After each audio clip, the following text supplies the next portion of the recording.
러시아 군용기의 우리 영공 침범 실수일까요? 의도적일까요?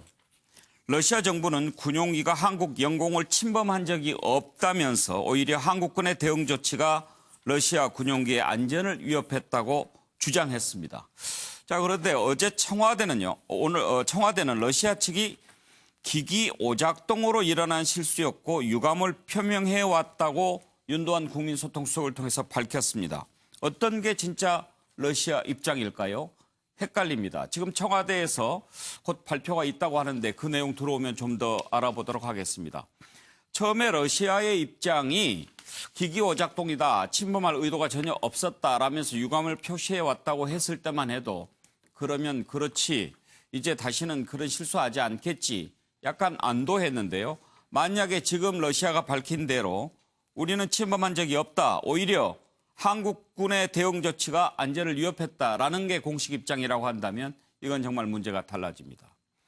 자, 이런 상황에서 또 한 가지 짚어봐야 될 부분은 어제 러시아 군용기가 독도 영공을 침범했을 때 우리가 경고 사격을 했는데 이 부분을 가지고 일본이 왜 우리 땅에서 경고 사격을 하고 그래? 라면서 또 헛소리를 했습니다. 지금 우리 정세가 이렇습니다. 관련된 녹취 한번 들어보겠습니다. 오늘 오전에 러시아 군용기 3대와 중국 군용기 2대가 카디즈에 진입하였으며 이 중 러시아 군용기 1대가 우리의 영토인 독도 영공을 침범하여 우리 군이 대응하였습니다. 이와 관련해서 윤승구 차관보는 오늘 오후 막심 볼코프 주한 러시아 대사대리 그리고 추고홍 주한 중국 대사를 초치하여 엄중히 항의하고 재발 방지를 강력히 촉구할 계획입니다. 이번 사건은 의도된 계획된 중로의 저는 합동훈련이라고 보고 있습니다. 이는 어제 국방부에서 초치된 중로 무관들도 그렇게 인정했던 사실입니다. 지금 중국과 러시아가 최초로 카디즈에 침입을 했고 그들이 울릉도 북동쪽에서 합류해서 같이 이렇게 내려오고 또 적의 경보까지 작동을 했기 때문에 중로의 군사 훈련에 대한 어떤 그 협력 체계에 대한 그 시도가 아닌가 그렇게 저는 보고 있습니다. 예. I should say Russian Federation never threat Republic of Korea. It's very important. 우리 입장은 충분히 이렇게 위원장님께 말씀드렸습니다. 더 이상 말씀드릴 게 없습니다. 러시아가 지금 한국을 좀 어떻게 중대히 안 보는 것 아니냐는 추측이 나오는데 어떻게 생각하시나요? 자, 정태군은 한번 좀 짚어볼까요? 지금 일단 무관이죠. 러시아 대사관의 무관인데 그 무관의 입장이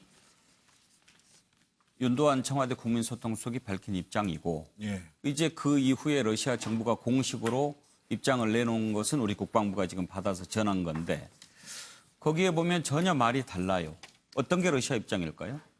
지금 러시아가 의도된 도발을 한 것이 분명하다고 봐야 되고요. 지금 역시 의도된 거짓 호도를 하고 있다고 봐야 됩니다. 예. 어제 그 상황에 대해서 좀 영상이 나왔으면 우리 시청자 여러분들이 좀 그래픽 화면이 나오면 좋겠는데요. 예.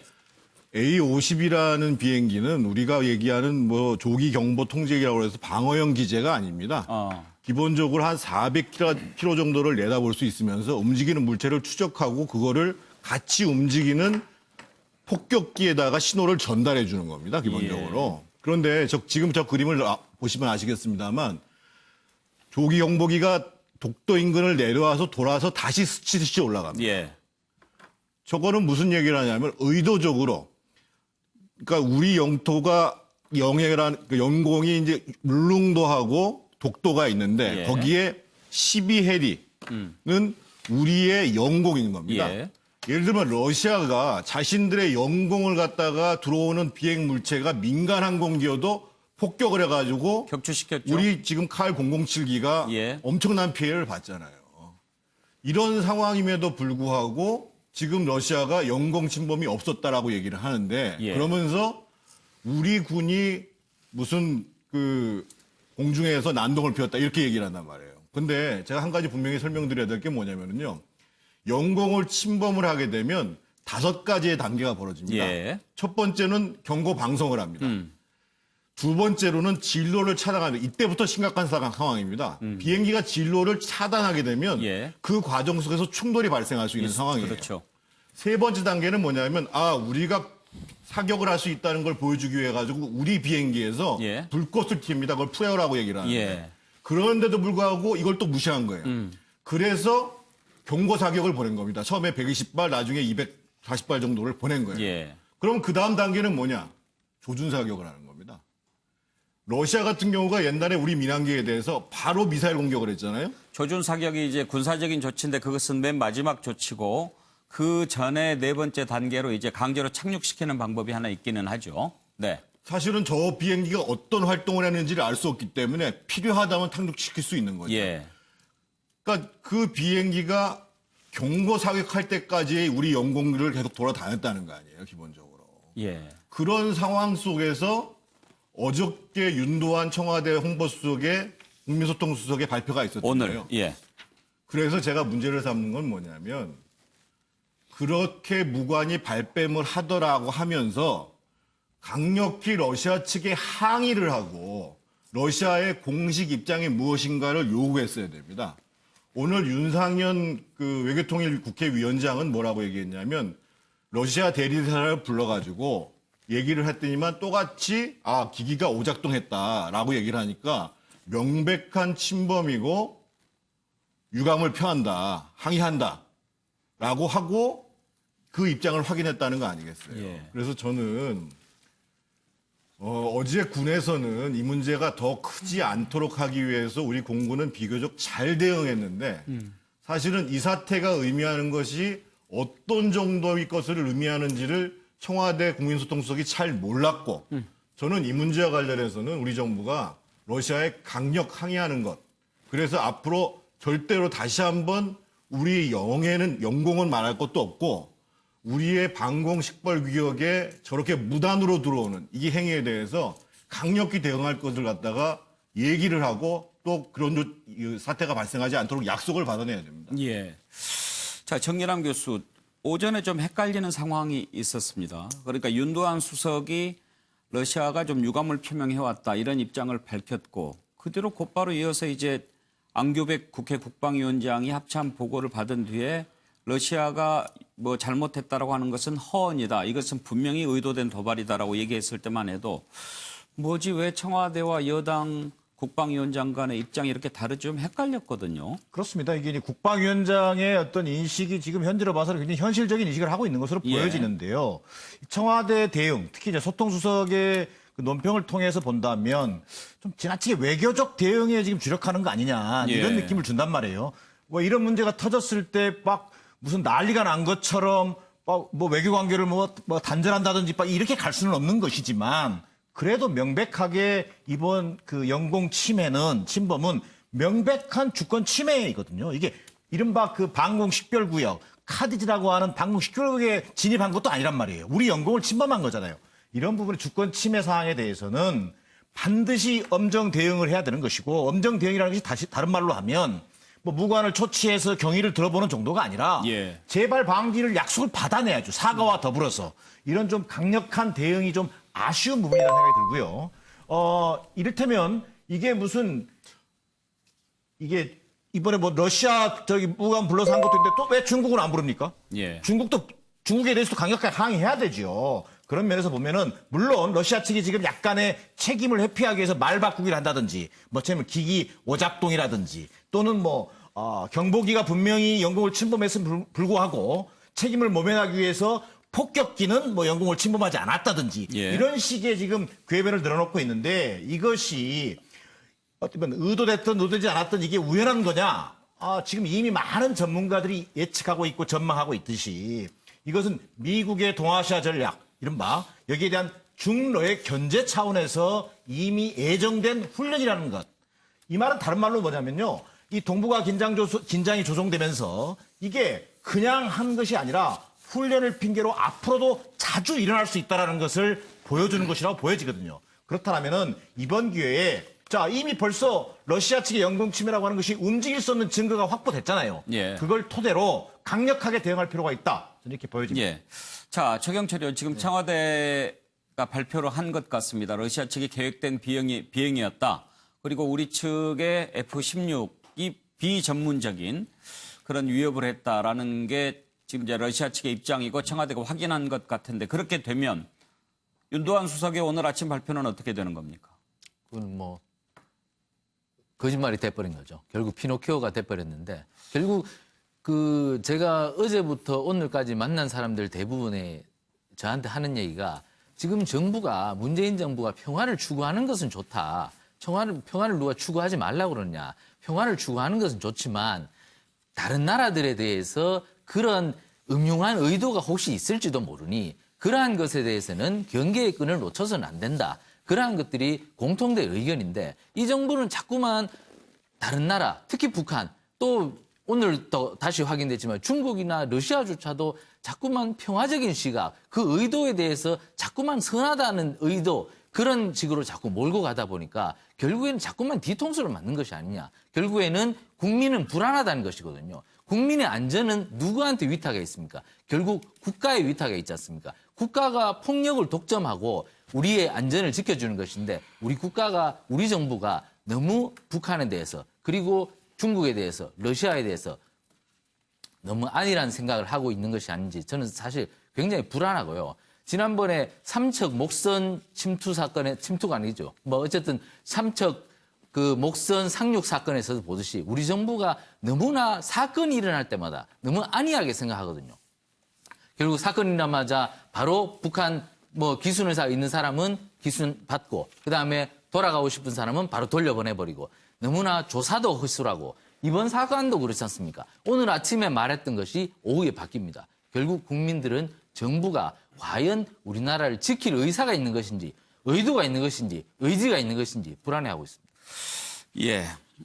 권혁기 관장 정리하면 이제 말이 바뀌었다기보다는 아침에 윤도한 수석은 이제 무관 입장을 이제 전한 거고 이것은 이제 러시아 정부의 입장을 전한 거지만 어찌됐든 그래도 청와대가 발표를 할 때는 러시아 정부의 공식적인 입장을 좀 듣고 했더라면 더 좋지 않았을까 하는 생각은 드네요. 수순이 틀렸고요. 예. 일개 무관의 입장을 청와대 소통수석이 선제적으로 브리핑한 것은 섣불렀다고 저도 봅니다. 예. 일단 러시아 정부의 공식 입장이 들어오기 전까지는 러시아 대사관 측 인사들의 사과 또는 이제 의도되지 않은 기기 오작동이라는 해명 이런 것이 있었다라는 팩트를 전하는 것은 뭘 숨기거나 거짓말을 한 것은 아니죠. 그러나 이렇게 외교안보상의 문제 같은 경우는 해당 정부의 공식 입장이 들어올 때까지는 국민들께 보고 드리기엔 좀 신중을 기했어야 되는데 일단 무관의 어떤 반성적인 태도를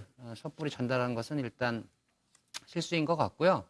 어찌됐든 간에 러시아의 의도는 명백합니다. 한미연합훈련이 예정돼 있기 때문에 중국과 함께 한미연합훈련을 군사적 대응을 하기 위해서 의도적인 우리 독도 영공 이내의 훈련을 합동훈련을 진행했던 것으로 보이고요. 이번에는 카디즈 침범이 아니라 이제 독도 영공을 침범한 것이 문제가 됐고 우리 정부와 군의 1차적 대응은 일단 단호했습니다. 우리 공군 최초로 경고 사격을 했죠. 예. 격추를 시킬 수는 사실은 없는 문제입니다. 왜냐하면 러시아 비행이 그렇게 독도를 항해하면서 우리 영토로 더 들어올 경우에는 일단은 강제적으로 착륙을 시킨다거나 필요하면 격추까지 이제 시킬 수 있는 것이지만 다시 독도를 경유해서 다시 이제 돌아가는 비행 항로를 유지했기 때문에 일단 경고 사격의 가장 강력한 대응이자 현실적인 대응이었다라고 보고요.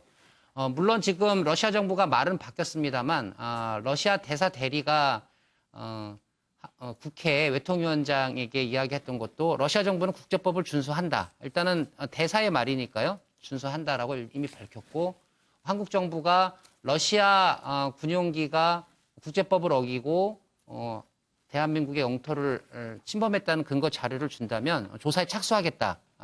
이런 류의 입장을 밝혔기 때문에 러시아 정부가 발뺌하고 있는 부분이 틀렸고 분명히 대한민국의 영토를 침범했다라는 그런 조사를 통해서 러시아 정부의 잘못된 주의 주장을 주의 주장에 강력한 외교적 질타를 가할 필요가 있을 것 같습니다.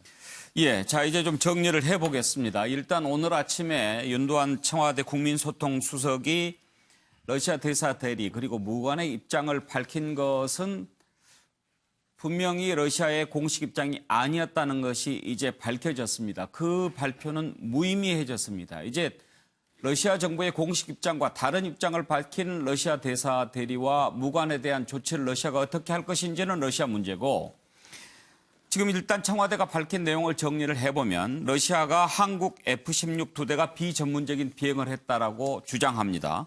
그러면서 한국 영공은 침범하지 않았다.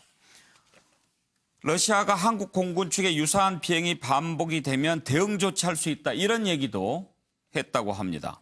여기에 대해서 우리 청와대는, 우리 정부는 교신 내용, 레이더 영상, 사격 통제 음성 모두 다 갖고 있다. 영공 침범 사실을 입증시켜주겠다. 재발 방지를 약속해라. 이렇게 요구했습니다. 여기에 대해서 아직 러시아 측 입장은 나오지 않았지만 이제 분명히 러시아는 한국 영공을 침범한 사실을 부인하면서 오히려 적반하장으로 한국 공군 측의 유사한 비행이 반복이 되면 대응 조치를 할 수 있다. 이런 얘기까지 지금 하고 있습니다. 자, 이 부분을 놓고 이제 따져봐야 됩니다. 노영희 변호사, 지금 정리를 해봤지만 우리 칼 007기가 러시아 영공 침범했다고 미사일로 쏴가지고 격추를 시켰지 않습니까? 네. 희생자 한 명도 찾지 못했습니다. 그렇죠. 그랬는데 지금 우리가 영공 침범했을 때 경고 사격했을 때만 해도 매뉴얼에 따른 것이긴 하지만 정말 그때 생각하면 하고 부글부글 끓어도 뭐 적절하게 잘 대응한 것 같다.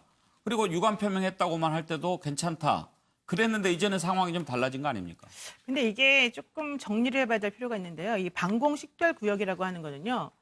그 영공의 침입을 방지하기 위해서 국가가 설정하는 구역이에요. 그러니까 이게 그 다른 나라하고 뭐 협상을 통해서 정해진 그런 구역이 아니고요.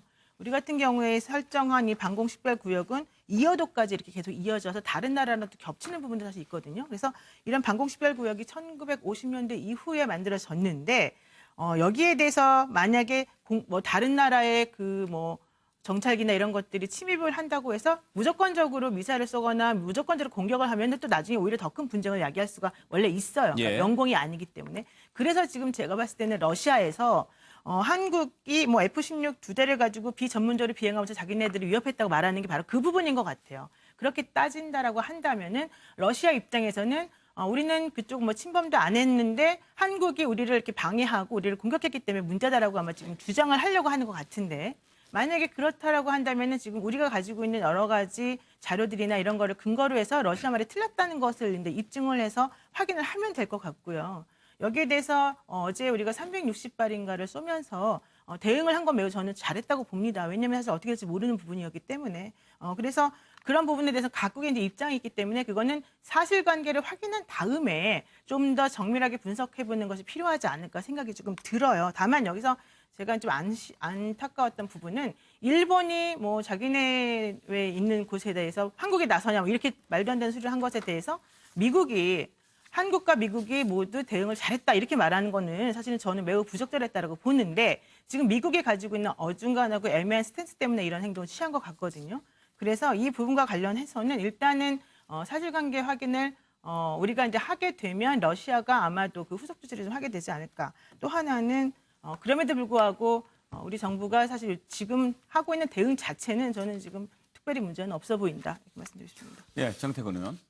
아까 제가 어제 그 A-52 비행한 경로가 있는 그래픽 있잖아요. 그걸 한번 띄워보셨으면 좋겠는데. 예.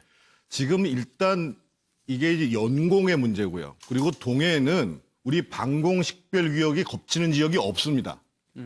우리의 카디즈가 있고 일본의 자디즈가 있습니다. 예. 그래서 의도적으로 사실은 방공 식별 지역에 들어오려고 하더라도 하루 전에 통보하는 것이 국회상 관례입니다. 그걸 무시한 것뿐만 아니라 지금 문제가 되는 건 뭐냐면 저 A-50이라는 비행기가 지금 것처럼 독도를 선회해서 스치듯이 우리 영공을 지나갔다는 게 문제예요. 지나갔다는 게. 그러니까 저는 어저께 사실은 NSC가 열려서 청와대 수석들이 저 상황을 정확히 공유를 했었어야 됩니다. 지금 사실관계를 추가로 확인할 게 없다니까요. 우리 공군이 분명하게 저 좌표대로 움직였다는 것을 확인하고 예. 거기에 아까 제가 말씀드렸던 것처럼 경고 방송부터 시작해가지고 그 위협사유까지 한 거란 말이에요. 이것을 분명히 해야 되는데 제가 지금 우려서한 건 뭐냐면 만약에 러시아가 저런 방식으로 나온다고 하는 것은 혹시나 독도가 당신네들 땅 아닌 거 아니냐 라고 문제를 제기하고 나오는 것이 아닌가 하는 우려가 있는 거예요. 예, 자, 정영진 변호사. 지금 청와대는 계속 러시아 입장이 달라졌다. 그 바뀐 이유를 짐작하지만 못 밝힌다. 지금 이렇게 얘기하는데 러시아 입장이 달라진 건가요? 일단은 저는 이제 우리나라 공군은 잘했어요. 예. 왜냐하면 기관포, 그다음 플레어라고 예. 섬광탄 비슷한 예. 거 있거든요. 그거를 갖다가 굉장히 많이 발사를 했거든요. 그런데 이렇게 기관포하고 플레어를 발사한 게 우리나라 공군 역사상 처음이에요. 예. 한국전쟁 이후로. 왜 그러냐? 외국의 군용기가 우리나라 영공을 침해한 적이 한 번도 없었거든요.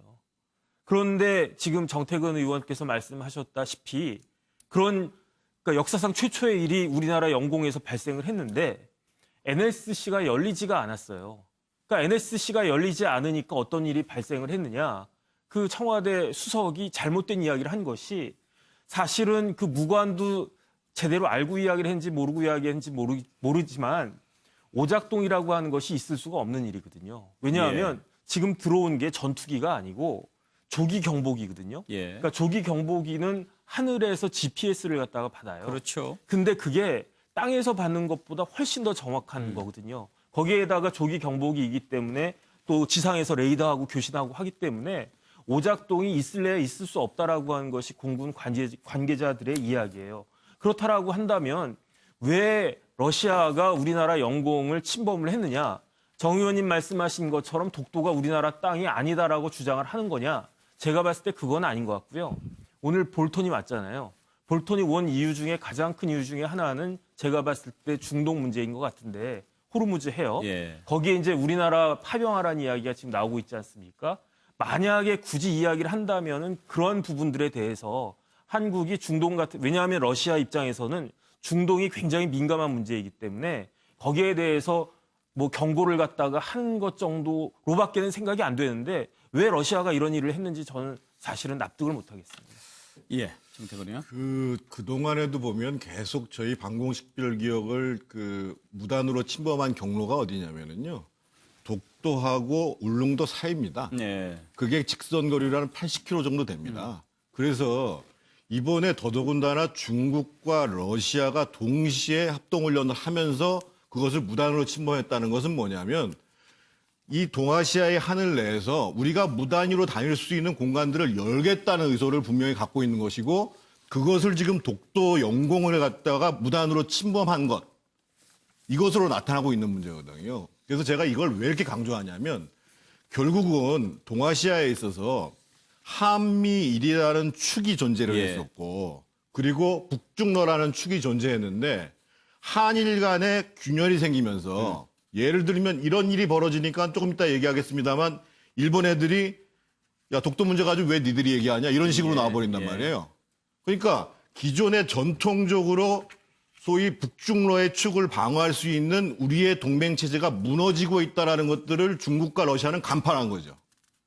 그래서 저는 지금 러시아에 대해서는 정말 강력히 항의하고 재발 조치를 요구하는 것이 중요하지만 그것을 넘어서서 기본적으로 이 동북아에 있어서 동아시아에 있어서 과거에 전통적으로 있었던 이 대책을 위한 축, 한미일의 축들을 장기적으로 어떻게 할 것인가 이 문제에 대해서 저는 우리 정부가 능동적으로 미국하고 얘기를 할 필요가 있다고 봅니다. 정진남 교수. 짧게 한 말씀만 더 부연하면 이렇습니다. 이를테면 지금 지난해만 국한에서 보더라도요. 중국이 방공 식별구역, 이른바 카디제 침범한 게 8차례나 됩니다. 이미 수시로 드나들고 있어요. 근데 앞서 얘기한 것처럼 이것은 방공 식별구역을 넘어와서 우리 영공까지 왔다라는 데 더 심각성이 있는 거지 않습니까? 그런 부분을 좀 구분해서 볼 필요가 있는 것 같고요. 자, 그다음에 앞서 독도 지역 이걸 왜 그러면 러시아가 중국이 의도했지 않겠느냐고 보는 것은 그만큼 한미일 안보 동맹의 가장 취약한 지역이 지금 그 지역이 된다는 그렇죠. 겁니다. 예. 그런 부분에서 이 문제에 대해서 지금 청와대 입장에서 러시아의 입장만 지금 전달하는 게 중요하지 않다는 거예요. 자, 벌써 좀 전에 자막에도 나왔습니다만 러시아의 뭐 의견이 바뀐 이유를 짐작하지만 말할 수 없어. 뭐 이런 식의 대응을 보이냐는 거예요. 보다 분명하면서도 엄정하게 우리가 대응하고 있다는 것을 국민들에게 보여줘야만이 국민들이 좀 더 안심하고 이 문제의 어떤 추이를 지켜볼 수 있을 거다. 저는 그 이야기를 꼭 드리고 싶습니다. 예, 자, 경제 도발 그리고 이제 안보 도발까지 정말 정신을 바짝 차려야 할 그런 상황이 아닌가 싶습니다. 지금 이런 와중에 일본은 또 한 수를 더 뜹니다. 우리가 경고 사격을 한 곳 독도 상공이었죠. 왜 우리 땅인데 거기에서 한국군이 사격을 하느냐. 지금 이따위 얘기를 합니다. 잠깐 들어보시겠습니까? 徳島の周辺を領空侵犯したことを認識しており、救急発進により対応いたしております。韓国軍用機が警告射撃を実施したことについて、竹島の領域に関する我が国の立場に照らして到底受けられず極めて遺憾であり。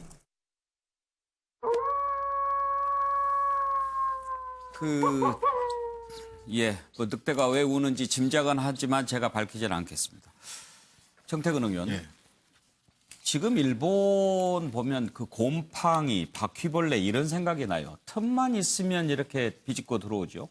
정말 저건 치졸한 짓이죠. 저는 금방 후회할 거라고 보여지는 거예요. 지금 이 동아시아의 하늘을 지금 중국과 소련이 자신들의 하늘인 것처럼 마구잡이로 돌아다니겠다고 얘기를 하는 거잖아요. 그러면 그 위협이 한국한테만 오는 거고 본인들한테는 안 오는 거냔 말이에요. 아까도 말씀드렸지만 기본적으로 한미일의 전통적인 군사적 방어 동맹이라는 부분들에 대해서 사실은 우리가 지금이라도 정말 이 한미일의 국방장관이 모이든 한미일의 외교장관이 모이든 이렇게 얘기를 해야 되는데 정말 기회는 이때다라는 식으로 하면서 이제는 독도 문제도 들고 나오겠다. 이렇게 얘기를 하는 거거든요. 근데 문제는 저는 우리의 대응이라고 보여지는데 지금 우리가 그래서 또 독도 문제를 가지고 일본 애들이랑 부딪히면 안 되거든요. 저는 철저하게 이 엄중한 사태에 대해서 미국이 역할을 하도록 만들어줘야 됩니다. 그래서 미국이 역할을 하셔서 기존에 있는 한일 간의 갈등 문제도 그렇고 그리고 이 군사적 방어 축으로서의 이 한미일의 동아시아의 위치, 강조점 이런 부분들을 분명히 해나가는 것 속에서 회복해 나갈 필요가 있다고 본다는 거죠. 예, 권혁기 관장. 네, 일단은 일본의 무대한 무복 조치로 한미일 안보 동맹 전선에 빨간불이 들어왔다라는 어떤 간접적인 경고의 사건이 될 수 있을 것 같고요. 미국의 역할론이 부상할 수 있는 또 계기가 될 수도 있는 사건입니다. 미국 입장에서 보면 사실 일본의 무역 보복 조치를 지지할 만한 근거는 없습니다. 우리 입장에서 가장 큰 문제는 무반응이죠. 미국의 무반응, 무역할론. 이게 사실 더 우리가 우려하는 상황인데 아이러니하게도 이제 이번 사건이 미국 입장에서 보면 경각심을 갖게 되는 어떤 계기가 될 수 있겠다라고 보고요. 오늘 정의용 안보실장을 비롯해서 국방부 장관, 외교부 장관 연쇄 회동을 하면서 이번 중러 군용기의 영공 침해에 대한 대응책 논의를 심도 있게 했다고 합니다. 이번 사건을 계기로 해서 일본의 무역 도발이 불러온 한미일 안보 전선의 피해 이런 부분이 미국 정부의 경각심으로 이어지길 기대하고요.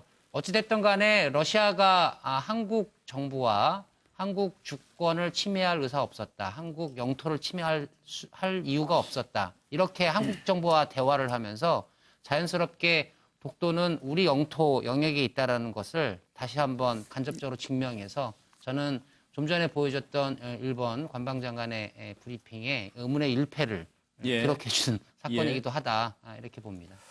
그리고 정기남 교수 만약에 일본이 경고 사격하고 우리가 가만히 있었더라면 어땠을까 아찔하네요. 그렇습니다. 이게 반대 얘기예요. 그러면 아마 우리 군에 대한 또 문제도 엄청나게 난리 심각한 났겠죠. 거고요. 안보상에 구멍이 뚫려도 엄청나게 뚫렸다고 봐야겠죠. 저는 일본의 지금 대응에 대해서는 정말 이 뻔뻔한 행태지 않습니까? 이 와중에 독도 영유권을 주장한다? 이런 무모한 짓이 어디가 있습니까? 무도한 것이고요. 그런 뻔뻔한 행태에 대해서 분노함을 느끼는 것이고 우리 속담에 자다가 봉창 두드리는 격이에요. 예.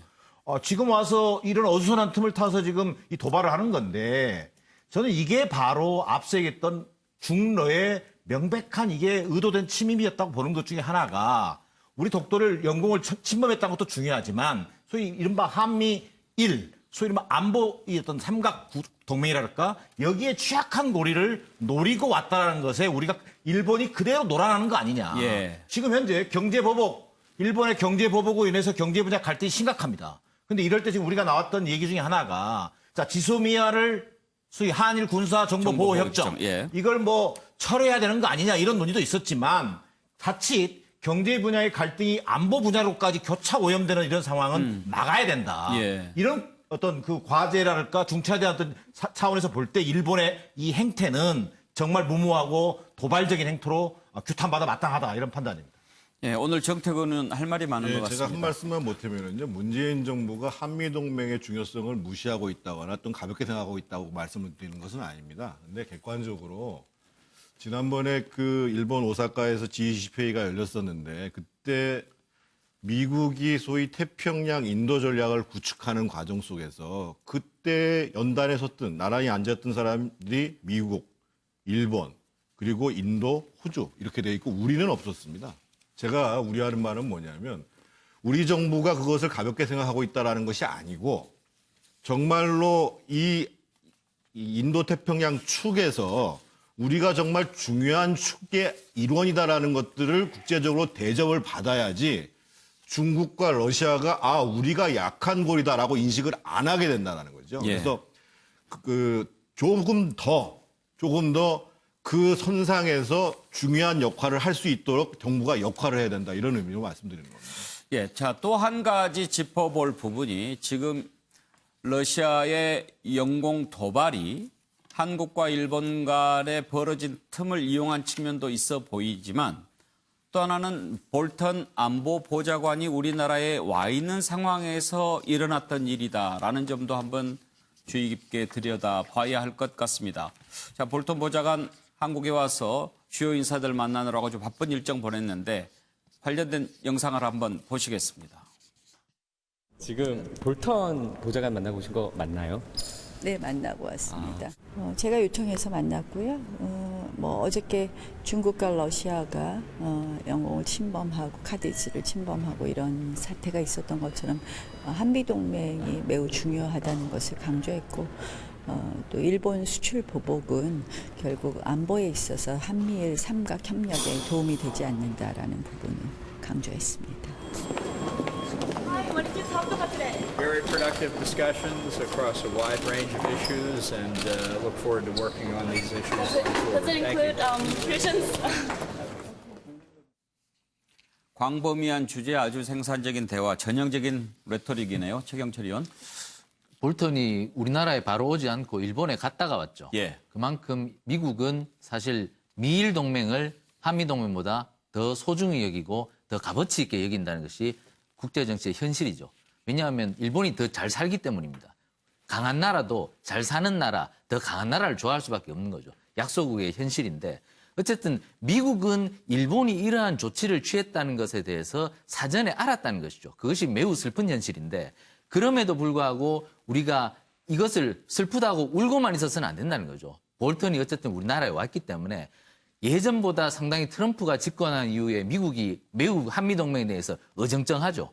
방위비 분담금을 자꾸 올려달라고 그러고 자꾸 왜 비싼 돈을 들여서 우리가 한국에 주둔하냐고 그러고 미국이 달라진 미국인데 그럼에도 불구하고 우리가 러시아와 중국이 우리 카디즈에 영공에 들어온 것만 해도 역시 믿을 것은 결국 미국뿐이 없지 않느냐. 그것이 현실이기 때문에 볼턴이 왔을 때 볼턴의 마음을 최대한 동맹의 마음으로 이끌어내는 것이 우리 정치인들의 몫이고 우리 정부의 몫이라고 생각합니다. 지금 볼턴의 마음을 최대한 움직여서 한미 동맹의 가치를 그 볼턴에게 다시 한번 인식시켜주는 것이 볼턴이 방안에서 우리가 해야 할 최대 역할이라고 생각합니다. 권혁기 관장 네. 보시기에 볼턴이 와서 만난 면면 네. 또 이런저런 것 봤을 때 어떤 것이 가장 큰 방한 목적이었을 것 같습니까? 이제 아무래도 이제 한미일 외교 안보 동맹의 이제 이상 기류가 실제로 심각한지 아닌지에 대한 이제 판단 이것이 제일 중요했을 거라고 보고요. 또 하나의 이제 볼턴의 그 미션 중에는 그 호르무즈 해협 예. 파병권도 있었을 것 같아요. 왜냐하면 이제 나경원 원내대표를 비공개 회동으로 만났는데 예. 아시다시피 만약에 우리 군이 해외에 파병되게 된다면 의회의 동의 절차를 거쳐야 되고 그럴 경우 제1야당인 이제 나경원 원내대표 협조가 필요했을 것 같습니다. 근데 아직 이 내용이 뭐 공개는 안 됐기 때문에 예. 섣불리긴 합니다만 그 부분도 중요하게 여기지 않았을까 싶고요. 어찌됐든 간에 나경원 대표가 언론에 이야기한 것을 보면 볼턴 보좌관을 만나서 한미일 삼각동맹에 도움이 되지 않는다. 일본의 무역보복 조치는 이렇게 단호한 메시지를 볼턴에게 전했다고 한다면 나 원내대표가 볼턴과의 정치는 잘한 편이다 이렇게 보여집니다. 예. 한일 간의 중재도 방한 목적 가운데 하나였다면 볼턴과 정의용 국가안보실장이 만난 청와대 아까 사진을 보니까 뒷자리에 거북선이 보이던데요. 그 의미를 좀 충분히 새기고 갔으면 좋겠습니다.